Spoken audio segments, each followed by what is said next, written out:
सासूबाई अनिताताई म्हणतात, "सुनबाई, मी खाण्यापिण्याची अजिबात कमतरता भासू देणार नाही. तू काळजीच करू नकोस. तुझे आई-वडील पहिल्यांदा आपल्याकडे येत आहेत. मला सुरुवातीपासूनच पाहुण्यांचे स्वागत करायला आवडते आणि त्यांना चांगले चांगले पदार्थ बनवून खायला सुद्धा आवडते. मी खूप चांगलं जेवण बनवेन. पण सुनबाई, मी स्वयंपाकघर सांभाळेन. तू तेवढं वरच्या मजल्यावरचं साफसफाईचं काम करून घे. कारण मला दोन्ही कामे करता येणार नाही." "काय आई? मी तुम्हाला रात्रीच सांगितलं होतं की मला पार्लरला जायचं आहे." "सुनबाई, वेगवेगळ्या प्रकारचे खूप खाद्यपदार्थ बनवायचे आहेत. त्यामुळे तू साफसफाई कर आणि मी स्वयंपाकघरात सर्व जेवण बनवते. तू स्वयंपाकघरात अजिबात लक्ष देऊ नकोस." अशा अनिताताई त्यांच्या सुनेला राधिकाला सांगतात. त्यावर राधिका म्हणते, "आई, मला एवढं मोठं घर साफ करता येणार नाही. त्यात मला पार्लरला जायचं आहे." तेव्हा अनंतताई म्हणाल्या, "साफसफाई करून तू आज केस कापायला पार्लरला जा." तेव्हा राधिका रागातच म्हणते, "जर मी साफसफाई करत राहिले तर मला माझे केस कापता येणार नाहीत आणि मग दुपारपर्यंत सगळे येतील. तोपर्यंत मी घरची कामे करतच राहायची का? तसे तर मी रोज जेवण बनवते. कधीतरी तुम्हाला माझ्यासाठी काम करावे लागते, तर तुम्ही माझ्यावर उपकार करत असल्याचा आव आणून मला लाजवू नका." तेव्हा अनिताताईंच्या शेजारी बसलेला अनिताताईंचा मुलगा संकेत म्हणतो, "अगं राधिका, तू कशी आहेस? तू कशी बोलतेस आईला? आई नेहमी तुला स्वयंपाकघरात मदत करते आणि आईचं वय बघ. तिचं वय झालं हे सगळं करायला आता. तिच्या अंगात एवढी ताकद आहे का तरी? तू एवढं जेवण बनवून घर कशी साफ करणार आहे ती? तू जाण्यापूर्वी किमान एक तरी काम कर. आईने तुला काम करण्यास किंवा स्वयंपाक करण्यास सक्ती केलेली नाही. तिचं एवढं म्हणणं आहे की तू जर जर तुला सर्व कामे करता येत नसतील तर तू थोडी मदत तरी कर." संकेतचे बोलणे ऐकून राधिका रागवली आणि बडबड करू लागली, "हो हो, तू सुद्धा आईपेक्षा कमी नाहीस. तू तर माझी धाकटी सासू होण्याचा प्रयत्न करत आहेस. लग्नानंतर 4 महिन्यातच मला समजले आहे की तू फक्त तुझ्या आईचंच ऐकतोस आणि नेहमी तुझ्या आईचीच बाजू घेतोस. अरे, माझा आनंद तुला पाहावला जात नाही का?" तेव्हा अनिताताई म्हणतात, "अगं राधिका, जरा मोठ्याने बोल. तू काय बोलत आहेस ते मला ऐकू येत नाहीये." तेव्हा राधिका डोळे फिरवत म्हणते, "मी फक्त माझ्या खोलीची साफसफाई करते." त्यानंतर आपल्या नवऱ्याला म्हणते, "तू तुझ्या आईला सांग की जेवण झालं की घराची साफसफाई करून घ्या." एवढं बोलून झाल्यावर पाय आपटतच झाडू उचलून राधिका आपल्या रूमची साफसफाई करण्यासाठी निघून जाते. साफसफाई करून झाल्यानंतर पटापट तयार होऊन ती पार्लरसाठी निघून सुद्धा जाते. तोपर्यंत संकेत किचनमध्ये आपल्या आईला मदत करण्यासाठी पोहोचला होता. खरं तर संकेत अनिताताईंचा एकुलता एक मुलगा होता. अनिताताईंचा नवरा 20 वर्षापूर्वीच हे जग सोडून निघून गेला होता. तेव्हा संकेत फक्त 6 वर्षांचा होता. संकेतचे बाबा सरकारी नोकरी असल्याकारणाने अनिताताईंना पेन्शन मिळत होती. त्या पेन्शनच्या पैशांतून अनिताताईंनी आपल्या मुलाला शिकवून मोठं केलं होतं. त्यासोबतच चांगले संस्कार सुद्धा त्याच्यावर केले होते. ते मायलेक नेहमीच सोबत असल्याकारणाने ते दोघा मायलेकांचं एकमेकांबरोबर मैत्रीचं नातं सुद्धा निर्माण झालं होते. त्यामुळे आपल्या जवळच्या मित्रांप्रमाणे ते दोघे आपल्या गोष्टी एकमेकांबरोबर शेअर करत असायचे.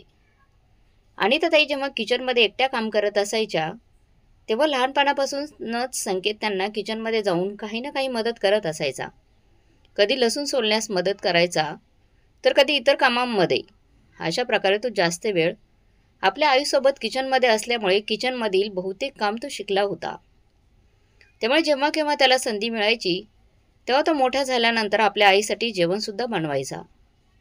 जेव्हा त्याची आई आजारी असायची तेव्हा तो आपल्या आईची काळजी तर घ्यायचाच, पण तिच्यासाठी जेवणसुद्धा बनवून तिला खाऊ घालायचा. त्यामुळे संकेतचे आपल्या आईवर खूपच जास्त प्रेम होते. अनिताताईंच्या माहेरी त्यांचे आईवडील, त्यांचे 4 भाऊ आणि त्यांची एकुलती एक बहीण अनिताताई होती. अनिताताईंच्या नवऱ्याच्या मृत्यूनंतर त्यांच्या भावांनी त्यांना खूप वेळा समजवले की ताई, तू इथे येऊन राहा. संकेत अजून लहान आहे. का उगाचच एकटी कष्ट उचलत आहेस? आम्ही सर्व तुझ्यासोबत आहोत. तू इकडे ये, आपण तुझ्या मुलाची योग्य ते काळजी घेऊ.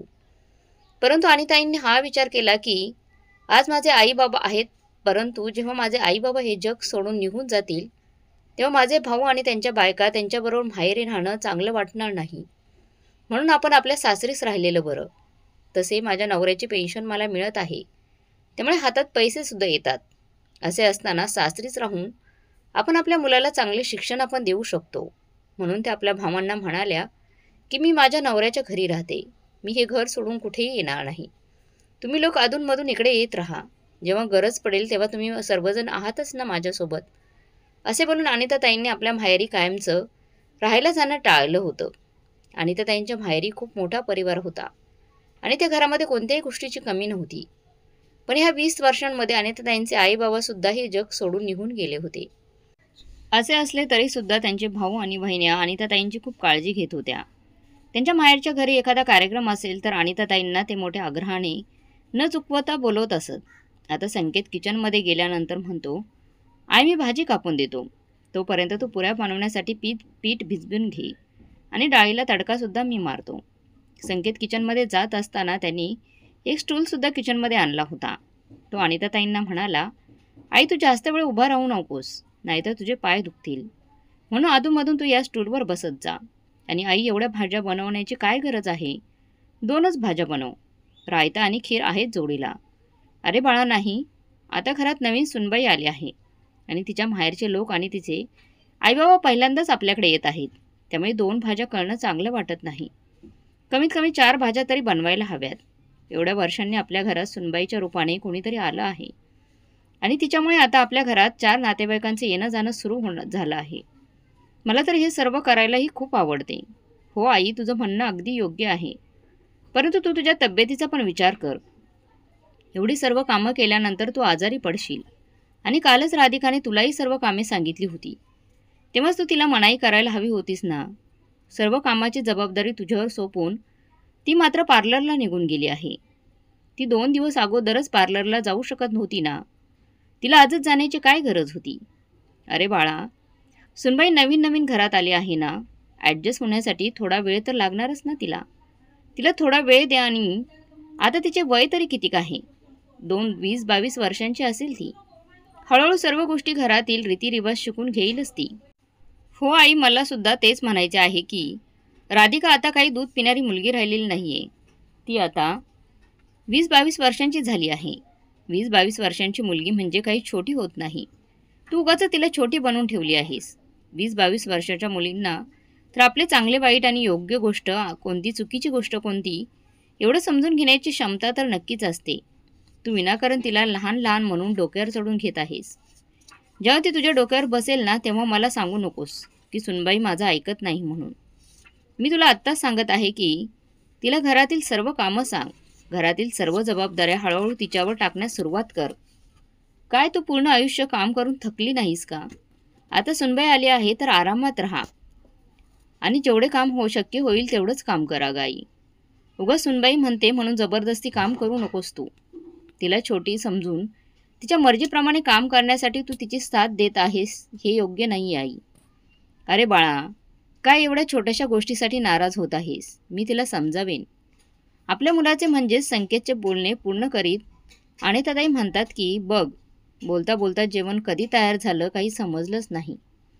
मग अनिताताई संकेतला म्हणतात, तू हे सर्व जेवण डायनिंग टेबलवर झाकून ठेव, तोपर्यंत मी माझ्या रूमची आणि बाहेरची साफसफाई करून घेते. नाहीतर ते लोक येण्याची वेळ होईल, त्यांच्यासमोर साफसफाई करणं चांगलं वाटणार नाही. तेवढ्यातच राधिकाचा फोन येतो. हॅलो संकेत, आईबाबा आपल्या शहरात पोहोचले आहेत. 10 मिनिटातच ते आपल्या घरी पोहोचतील. त्यामुळे तू लगेचच मला मधून नेण्यासाठी ये, कारण ॲटो रिक्षाने आले तर खूप जास्त वेळ लागेल. ठीक आहे राधिका, मी तुला घेण्यासाठी पार्लर बाहेर येतो, तू मला तिथेच भेट. राधिका घरी येताच तिच्या माहेरचे सर्व लोक ही पोहोचतात. राधिकाचा भाऊ, तिची बहिणी, आईबाबा आणि सोबतच काका काकीसुद्धा आले होते. सर्व लोक मोठ्या प्रेमाने राधिकाला भेटतात आणि हॉलमध्ये सोफ्यावर बसतात. तेव्हा अनिताताईंना समजते की आपल्या सुनेच्या माहेरचे लोक आले आहेत.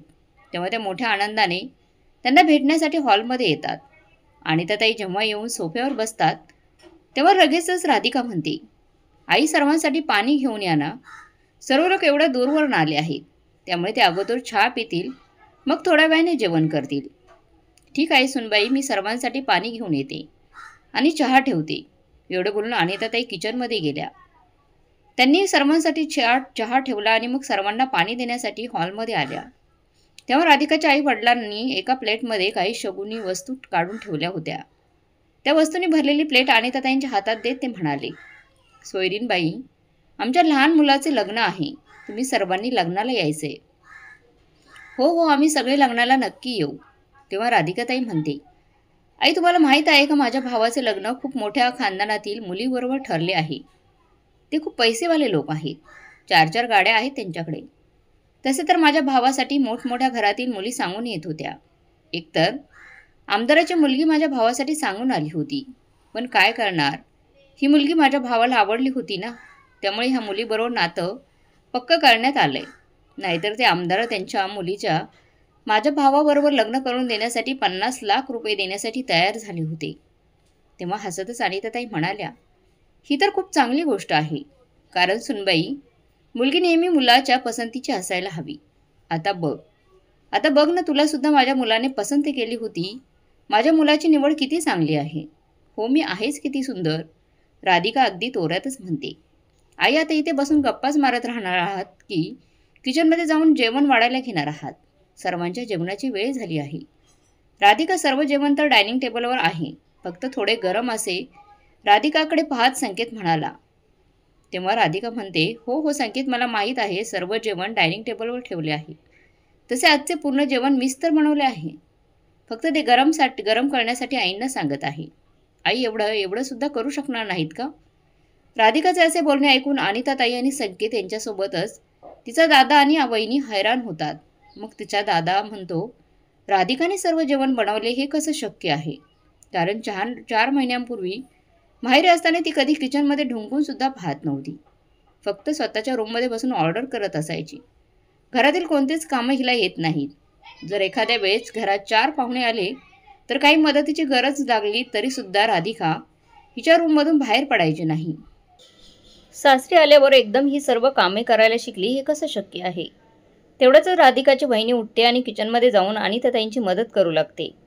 सर्व लोक जेवत असताना राधिका अशी पाहत असते जणू काही सर्व जेवण तिनेच बनवले आहे आणि तिला सर्वांना हे दाखवायचं असते की बघा मी माझ्या सासरी किती काम करते. पण जेवताना सुद्धा राधिकाचा दादा राधिकाला चिडवत असतो की राधिका, वाटत तर नाही की एवढे स्वादिष्ट जेवण तू तुझ्या हाताने बनवले असशील. जर कधी तुला चहा बनवायला सांगितला तर तू पूर्ण अर्धा तास 1 कप चहा बनवण्यासाठी घालवत असायची. मग आता एवढे सर्व पदार्थ तू तुझ्या हाताने बनवलेस? एवढं बोलून तिचा दादा तिला हसू लागला. तेव्हा बाजूलाच बसलेले संकेत म्हणतो, मेवणे साहेब, एवढे स्वादिष्ट जेवण तर माझी आईच बनवू शकते. फक्त राधिकाने हे जेवण बनवण्यासाठी मदत केली आहे. पण काही हरकत नाही. राधिकाने माहेरी कधी काम केले नसेल, जेवण बनवले नसेल, परंतु माझी आई हळूहळू तिला सर्व काम करायला शिकवेल. भले तिने माहेरी काही केले नसेल, परंतु आता ती सासरी आल्यानंतर सर्व काही शिकून घेईल. ही काही खूप मोठी गोष्ट नाही आहे. बरोबर ना राधिका? मी बरोबर बोलत आहेत ना? संकेतचे हे बोलणे ऐकून राधिकाचे आईबाबा सुद्धा खुश होतात की चला, आपला जावई किती चांगला आहे. आपल्या मुलीला भलेही काम येत नाही, परंतु आपल्या जावयाच्या आपल्या मुलीवर विश्वास आहे. ती हळूहळू सर्व गोष्ट शिकून घेईल. राधिकाला या गोष्टीचा खूप राग येतो. ती फुसफुसत संकेत जवळ येते आणि म्हणते, तुला काय गरज होती आत्ताच हे सर्व बोलण्याची? थोडा वेळ तू शांत बसू शकत नाहीस का? त्यावर संकेत म्हणतो, मी काय चुकीचं बोललो आहे? जे खरं आहे तेच बोललो आहे. त्यामध्ये चूक असं काय आहे? तेवढ्यातच राधिकाची बहिणी अनिताताईंना म्हणते, आई, तुम्ही पण जेवणाच्या टेबलवर बसा. तुम्ही सर्वांसोबत जेवून घ्या. मी सर्वांना जेवण वाढते. पण अनिताताई जेवणास तयार होत नाहीत. तेव्हा राधिकाची बहिणी अनिताताईंचा हात धरून त्यांना जेवायला बसवते. मग राधिकाची बहिणी आणि राधिका सर्वांना जेवण वाढतात. सर्वांचं जेवण झाल्यानंतर सर्वजण जायला निघतात. हळूहळू वेळ कशी निघून गेली कोणालाच काही समजले नाही. आता राधिकासुद्धा आपल्या माहेरी जाण्याची तयारी करू लागते. आपल्या भावाच्या लग्नाला जाण्यासाठी राधिका खूप सारी शॉपिंग करत होती. अशातच एक दिवस ती अनिताताईंना म्हणते, आई, तुम्हाला माहीत आहे का, माझी आई होणाऱ्या सुनेसाठी खूप सारे दागिने बनवत आहे. अगदी डोक्यापासून पायाच्या अंगठ्यापर्यंत ती तिच्या सुनेसाठी सोने बनवत आहे. तिच्या होणाऱ्या सुनेसाठी ती खूप पैसे खर्च करत आहे. आपली आई तिच्या सुनेसाठी हे शब्द ऐकता संकेतला राग येतो. तो म्हणतो, मग त्यात काय झाले? सर्वजण आपल्या होणाऱ्या सुनेसाठी दागिने बनवत असतात. तुझ्याकडे तरी कोणत्या गोष्टीची कमी आहे? म्हणून तू या गोष्टी माझ्या आईला ऐकवत आहेस. तुझ्या लग्नामध्ये सुद्धा आम्ही तुझ्यासाठी सर्व काही बनवलं आहे. एवढंच नाही तर सर्व गोष्टी तुझ्या आवडीच्या आणि तुझ्या पसंतीनुसारच खरेदी केल्या होत्या. दागिन्यांपासून कपड्यांपर्यंत सर्वच. आज तू या सर्व गोष्टी का करत आहेस? का बोलत आहे? या गोष्टी करण्यामागे तुझा काय हेतू आहे? थोडा विचार करून गोष्टी बोलत जा. राधिका, तू तुझ्या माहेरीविषयी नेहमी बोलत असतेस, पण या घरात जे काही आहे ते सर्व तुझंच आहे ना. एवढं सर्व काही असून सुद्धा तू तुझ्या भावाच्या लग्नासाठी पुन्हा एकदा एवढी मोठी शॉपिंग केली आहेस. तरीसुद्धा मी आणि आई तुला काहीच बोललो नाही. तरीसुद्धा तू माझ्या आईला असं ऐकवत आहेस. ही तुझी चांगली सवय नाही. तुझी ही सवय बदल. संकेतच्या या बोलण्यावर राधिकाजवळ कोणतंही उत्तर नव्हते. खरं तर राधिकाचा चेहरा रागाने लालबुंद झाला होता. पण आईचा फोन आला आहे असा बहाणा करून राधिका तिथून तिच्या रूममध्ये निघून गेली. आज अनिताताई आपल्या मुलाला काहीच बोलल्या नाहीत, कारण त्यांना सुद्धा वाटत होते की आपला मुलगा जे बोलत आहे ते योग्यच बोलत आहे. ठीक आहे, आता काही छोटी मुलगी राहिलेली नाही ती, कारण राधिका त्यांच्या बोलण्यावर नेहमीच उलट बोलून त्यांची बेइज्जती करत असायची. राधिकाला तिच्या आईवडिलांचा मान सन्मान हवा असतो, परंतु ती आपल्या आईचा मान राखत नाही.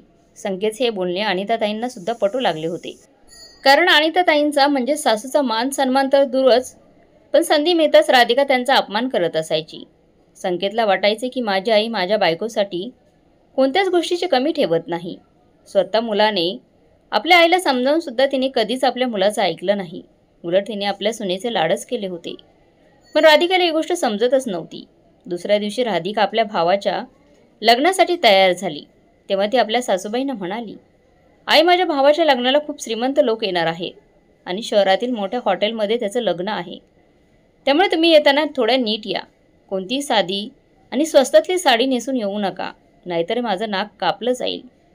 एकदा तुम्ही माझ्या माहेरी या, मग तुम्हाला दाखवते की माझ्या बाहेरचे लोक किती श्रीमंत आहेत, त्यांच्याकडे किती पैसा आहे.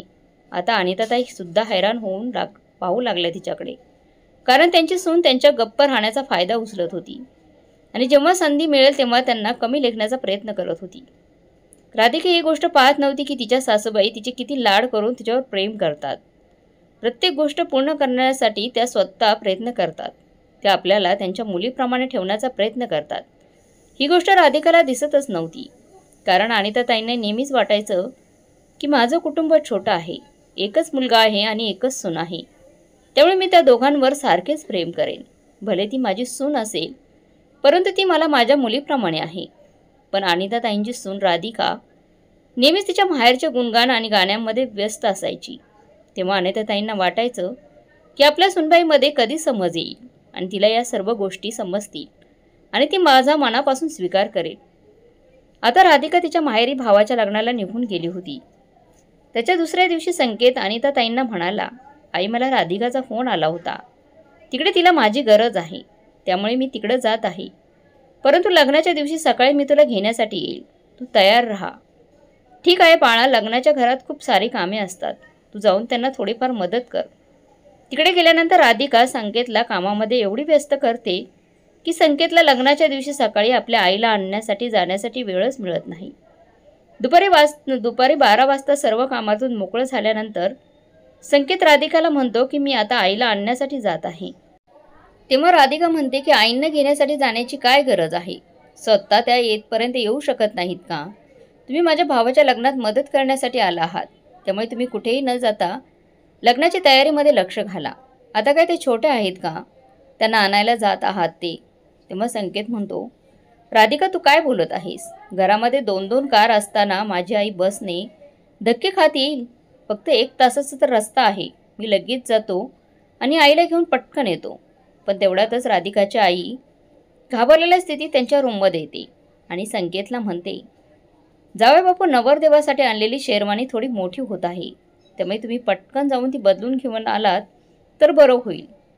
आता राधिकाचा मोठा भाऊ आणि तिचे बाबा दुसऱ्या कामासाठी घराबाहेर पडले आहेत, त्यामुळे हे काम तुम्ही केलं तर फार बरं होईल. आपल्या सासूबाईंचे असे बोलणे ऐकल्यानंतर संकेत लगेच त्यांच्या हातातून नवरदेवाची शेरवानी घेतो आणि ती बदलण्यासाठी बाजारात जातो. जसं संकेत घरातून बाहेर पडतो तेव्हा राधिका लगेचच आपल्या सासूबाईंना फोन करते आणि म्हणते, आई, संकेत कामामध्ये खूपच व्यस्त आहे, त्यामुळे तो तुम्हाला नेण्यासाठी येऊ शकत नाही. तुम्ही एक काम करा, बसने या. राधिकाच्या फोननंतर अनिताताई 1-2दा संकेतला फोन करण्याचा प्रयत्न करतात, पण नेहमी संकेतचा फोन व्यस्त येत होता. म्हणून अनिताताई कोणताही विचार न करता बस पकडून आपल्या सुनेच्या माहेरी पोहोचतात. तेव्हा पूर्ण घर पाहुण्यांनी भरलेले होते. आपल्या सासूबाईंना पाहून राधिका सर्वांना म्हणते, ह्या बघा माझ्या सासूबाई आल्या. बसा सासूबाई, बसने आल्यामुळे तुम्हाला थकायला झालं असेल. पण मी तर बसमध्ये येण्याचा विचारसुद्धा करू शकत नाही. मला तर नेहमीच कारने येण्या जाण्याची सवय आहे. तुम्ही या आणि बसा. अनिताताईंना आपल्या सुनेचे असे बोलणे काहीच समजत नव्हते, की त्यांची सून त्यांची प्रशंसा करत आहे की आता सुद्धा ती त्यांना कमी लेखत आहे. राधिकाचे असे बोलणे अनिताताईंना आवडले नाही. संकेतसुद्धा राधिकाचे हे बोलणे ऐकतो आणि तो आईजवळ जातो आणि त्याच्या आईला म्हणजेच अनिताताईंना म्हणतो, आई तुला बसने येण्याची काय गरज होती? मी तुला घ्यायला येणारच होतो ना. अरे संकेत, मी तुला 2-3 वेळा फोन करण्याचा प्रयत्न केला, परंतु नेहमीच तुझा फोन व्यस्त येत होता. तेवढ्यातच राधिका म्हणाली, मीच आईंना फोन करून सांगितले होते की तू कामात व्यस्त आहे, त्यामुळे तुम्ही बसने या. ते तुम्हाला नेण्यासाठी येऊ शकत नाहीत. जर तुम्हाला जायला वेळच मिळाला नसता तर आई लग्नाला पोहोचू शकल्या नसत्या वेळेत. तेव्हा अनिताताई म्हणतात, मी आता पोहोचली आहे ना, उगाच चर्चा नको. मग अनिताताई आपल्या सुनेला राधिकाला बोलावून दुसऱ्या रूममध्ये नेतात आणि राधिकाला म्हणतात, बाळा तू माझा मोठा हार आणायला विसरली होतीस. हा घे तुझा हार, तुझ्या गळ्यात घाल. तू एवढ्या दागिन्यांमध्ये खूपच सुंदर दिसत आहेस. हार घातल्यानंतर तुझी सुंदरता अजूनच वाढेल. तेव्हा राधिका मोठ्याने म्हणते, आई तुम्ही कोणत्या मोठ्या हाराविषयी बोलत आहात? माझ्या होणाऱ्या वहिनीला किती मोठा हार केला आहे हे बघा. असे म्हणून राधिका आपल्या मोबाईलमधील फोटो अनिताताईंना दाखवते. हा बघा हार, आणि ह्या 4 बांगड्या माझ्या नवीन वहिनीला बनवल्या आहेत. राधिकाचे असे बोलणे ऐकून बाकीचे लोक अनिताताईंकडे पाहू लागतात. खरं तर अनिताताई किती प्रेमाने आपल्या सुनेसाठी हार घेऊन आल्या होत्या, पण त्यांच्या सुनेने तर सर्वांसमोर त्यांना एकदम छोट्या बनवल्या होत्या. त्यामुळे अनिताताईंच्या डोळ्यात पाणी आले. आपल्या आईचा असा अपमान होतानाच पाहून संकेतला सुद्धा आपल्या बायकोचा खूप राग आला. परंतु आपल्या बायकोच्या माहेरी आपल्या बायकोचा अपमान त्याला करायचा नव्हता, म्हणून संकेत त्यावेळी शांत राहिला. पण गपचूप ते आपल्या आईला घेऊन लग्न अर्धवट सोडून घरी निघून गेला. अनिताताईंनी त्याला थांबवण्याचा खूप प्रयत्न केला, परंतु संकेतने त्यांचे काहीच ऐकले नाही. आई आता खूप झाले, तूही काहीच ऐकू नकोस. राधिका नेहमीच तुला टोमणे मारते, परंतु तू तिला काहीच बोलत नाहीस. एवढ्यातच राधिकाचा संकेतला फोन येतो आणि ती म्हणते, संकेत तू कुठे आहेस? राधिकाचा घाबरलेला आवाज ऐकून संकेत म्हणतो, काय झालं राधिका? तेव्हा राधिका म्हणते, अहो खूप मोठी गडबड झाली आहे. जे दागिने माझ्या आईने तिच्या नवीन सुनेसाठी बनवले होते ते दागिने बाबा दुकानातून घेऊन येत होते. पण रस्त्यामध्ये 2-4 जण आले आणि त्यांनी बाबांना बंदूक दाखवून बाबांकडून सर्व दागिने हिसकावून घेतले. त्यांनी बाबांना धक्का दिला म्हणून बाबा खाली पडले. त्यांना थोडा मारसुद्धा लागला आहे. आता वरात निघण्याची वेळ झाली आहे. दागिने अजून पोचलेले नाहीत. आता काय करायचं कोणालाच काहीही समजत नाही.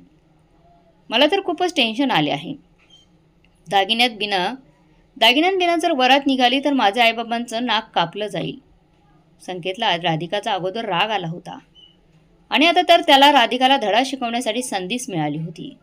म्हणून संकेत रागातच म्हणाला, मग मी काय करू? ते तुझे आईबाबा आहेत. त्यांची इज्जत जात असेल, त्यांचे नाक कापले जात असेल तर मी काय करणार? मी तर माझ्या आईला घेऊन घरी आलो आहे. तेव्हा राधिका म्हणाली, संकेत तू काय बोलत आहेस? माझे आईबाबा आणि त्यांची इज्जत याविषयी तुला काहीच वाटत नाही. हे तर तुला त्यांच्या मुलापेक्षा जास्त जवळ करतात.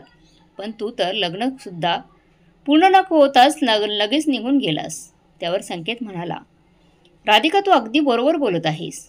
तुझे आईबाबा जर मला मुलगा समजत असतील, माझ्यावर त्यांच्या मुलापेक्षा जास्त प्रेम करत असतील, तर माझी आईसुद्धा तुला मुलगी मानते. ती मुलीप्रमाणे तुझ्यावर प्रेम करते. पण तू तिची मुलगी न बनता सतत तिचा अपमान करत असतेस. आज सुद्धा तू माझ्या आईचा 2 वेळा अपमान केला आहेस. माझी आई सारखे अपमान सहन करण्यासाठी बनलेली नाहीये. जर तू माझ्या आईचा सन्मान करत नाहीस तर तुला तिचा अपमान करण्याचा सुद्धा हक्क नाहीये. संकेतचे बोलणे ऐकून राधिका रडू लागते आणि म्हणते, अरे संकेत, आता वेळ कोणती आहे आणि तू मला 4 गोष्टी ऐकवत आहेस. मला तर वाटले होते की अशा परिस्थितीमध्ये तू माझी साथ देशील. तेव्हा संकेत म्हणाला, मी तर नेहमीच तुझी साथ दिली आहे, पण तू कामच असं करतेस की मला तुझा खूप राग येतो. नेहमीच तू चुकीच्या गोष्टी करत असतेस. खरं तर तुझ्याकडे कोणत्याही गोष्टीची कमी नाही आहे व जे काय आहे ते तुझ्या एकटीचं आहे. तरी तू माझ्या आईला 4 गोष्टी ऐकून तिचा अपमान करत असतेस. तेव्हा अनिताताई संकेतकडून फोन हिसकावून घेतात आणि म्हणतात, सुनबाई तू रडू नकोस, तू अगोदर शांत हो. तेव्हा राधिका आपल्या सासूबाईंना म्हणते, आई माझ्या आईबाबांकडे आता एवढे पैसे नाही आहेत की ते लगेच दुसरे दागिने खरेदी करू शकतील. त्यांच्याकडे जेवढे काही पैसे होते ते सर्व पैसे आता लग्नामध्ये खर्च झाले आहेत. म्हणून मी विचार करते की मी माझे दागिने आहेत ते मी माझ्या भावाच्या बायकोला देऊ का? 4 दिवसानंतर ते दागिने आपल्याला परत मिळतील. कमीत कमी आता माझ्या आईबाबांची इज्जत तर वाचेल. नंतर त्यांच्याकडे पैसे येतील तेव्हा ते आपल्या सुनेला नवीन दागिने बनवून देतील. फोन स्पीकरवर असल्यामुळे संकेत म्हणाला, राधिका तुझ्याकडे कोणते दागिने आहेत? तू तर नेहमीच म्हणत असायची की माझ्याकडे खूप दागिने आहेत. माझ्याकडे खूपच छोटे छोटे दागिने आहेत. असे छोटे दागिने देऊन आईबाबांची इज्जत वाचली जाईल का? छोटे दागिने पाहून तर मुलीकडचे लोक तुम्हालाच ऐकवतील. त्यामुळे तू तुझे दागिने देऊ नकोस. तुझे दागिने जर तू दिलेस तर तू काय घालशील? यावर राधिका म्हणते, तुम्ही माझी चिंता करू नका. मी आर्टिफिशियल दागिने घालेन. पण कमीत कमीत माझ्या आईबाबांची इज्जत तर वाचेल. अरे वा, तुला तर तुझ्या आईबाबांच्या इज्जतीची खूपच काळजी आहे. त्यांची इज्जत वाचवण्यासाठी तू आर्टिफिशियल दागिने घालण्यासाठी सुद्धा तयार आहेस. माझ्या आईने तुला खऱ्या सोन्याचे दागिने दिले तरीसुद्धा तू तिला 4 गोष्टी ऐकवल्यास. एवढे बोलून संकेतने फोन ठेवून दिला. आज राधिकाला जाणीव झाली होती की ती आपल्या सासूबाईंना सोबत जे काही वागत होती ते चांगले नव्हते. राधिकाच्या नवऱ्याने नेहमीच तिच्या आईबाबांचा मान सन्मान ठेवला होता. त्यामुळे आज राधिकाला तिच्या वागण्याचा पश्चाताप होत होता. ती जोरजोरात रडू लागली. कारण तिला वाटू लागले, जर आपण आपल्या सासूबाईंचा मान सन्मान ठेवला असता तर कदाचित आजचा दिवस पाहायला मिळाला नसता. थोड्याच वेळात बाहेर हालचाली चालू होतात. संकेत अनिताताईंना घेऊन राधिकाच्या बाबांबरोबर काहीतरी बोलत असतो. हे पाहून राधिकाला वाटते की नक्कीच कोणती तरी चांगली गोष्ट आहे. कारण तिच्या बाबांच्या चेहऱ्यावरचे सर्व टेन्शन्स गायब झाले होते आणि त्यांच्या चेहऱ्यावर हास्य फुलले होते. जेव्हा राधिकाचे बाबा घरी येतात तेव्हा म्हणतात, खरंच माझा जावई खूप चांगला आहे. त्यांनी सर्व दागिने आपल्या नवीन सुनबाईला घालण्यास सांगितले आहेत. सोबत अनिताताई सुद्धा स्वतःच्या गळ्यातील दागिने काढून राधिकाच्या गळ्यात घालत म्हणतात, माझ्या सुनेने असे आर्टिफिशियल दागिने घातलेले मला नाही चालणार. माझे आता वय झालं आहे. मला कोण पाहणार ह्या वयात? तुझ्या भावाचं लग्न आहे, त्यामुळे तुला नटून सजूनच राहायला हवे. संकेत परत तर राधिकाच्या घरी आला होता, परंतु त्याने राधिकाबरोबर बोलणं केलं नव्हतं. लग्नाचे सर्व विधी होईपर्यंत त्याने राधिकाबरोबर अबोलाच धरला होता. पण राधिकाच्या मनात आपल्या सासूविषयी वेगळेच भाव निर्माण झाले होते. लग्न पूर्ण झाल्यानंतर राधिका आपल्या सासूबाईंबरोबर बोलण्याची संधी शोधत होती, पण तिला संधी मिळत नव्हती. लग्न झाल्यानंतर जेव्हा अनिताताई जायला निघाल्या तेव्हा सर्वांसमोर राधिका अनिताताईंचा हात पकडून त्यांची माफी मागू लागते आणि म्हणते, आई मला माफ करा. माहीत नाही मी तुमचा किती वेळा अपमान केला असेल. जेव्हा मला त्या गोष्टीची आठवण होते तेव्हा आता मला माझीच लाज वाटायला लागली. पण तुम्ही नेहमीच मनाचा मोठेपणा दाखवत आला आहात. तरीसुद्धा मी मूर्खपणा करत होती. आता मी स्वतः माझ्यामध्ये बदल करण्याचा प्रयत्न करेन आणि तुम्हाला माझी सासू म्हणून नाही तर आई बनवण्यासाठी प्रयत्न करेन. खरं तर मी खूपच नशीबवान आहे की मला तुमच्यासारखी सासू मिळाली आहे. तेव्हा अनिताताई आपल्या सुनेला माफ करतात. जेव्हा ही गोष्ट संकेतला समजते की आपल्या बायकोने आपल्या आईची माफी मागितली आहे तेव्हा त्याला खूप आनंद होतो. हळूहळू राधिकाच्या स्वभावामध्ये बदल होत जातो. त्यामुळे ती आता हळूहळू आपल्या सासूबाईंचा मान सन्मान करू लागते. त्यासोबतच हळूहळू घरातील कामेसुद्धा शिकण्याचा प्रयत्न करते. खरं तर ही गोष्ट गरजेची नाही की लग्ना अगोदर प्रत्येक मुलीने घरातील काम शिकायला हवे. खूप साऱ्या मुली अशा असतात की त्यांना घरातील जबाबदाऱ्यांची जाणीव नसते. परंतु लग्न झाल्यानंतर अशा मुली सासरी गेल्यानंतर आपल्या जबाबदाऱ्या समजून घेतात आणि ती जबाबदारी पार पाडण्याचा प्रयत्न करतात. परंतु ज्या मुली आपल्या जबाबदाऱ्या समजून घेण्याचा प्रयत्न करत नाहीत त्यांच्या संसारामध्ये अडथळा निर्माण होतो. मुलींबरोबर त्याच्या आईबाबांची सुद्धा जबाबदारी असते की लग्न हा काही छोटा मोठा शब्द नाही आहे.